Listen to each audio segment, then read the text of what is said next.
You are looking at Julian's pronunciation guide, where we look at how to pronounce better some of the most mispronounced words in the world, like this other curious word. But how do you say what you're looking for today?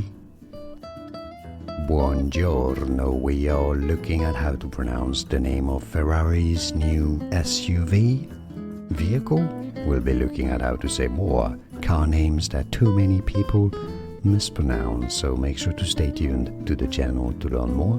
In Italian, it is said as Purosangue, puro meaning pure, sangue meaning blood, so pure blood as in a horse, I would imagine, a stallion, pure blood stallion, Purosangue, so you can say it as Purosangue in English, Purosangue. And now you know, more videos for you here to learn more correct pronunciations. Thanks for watching.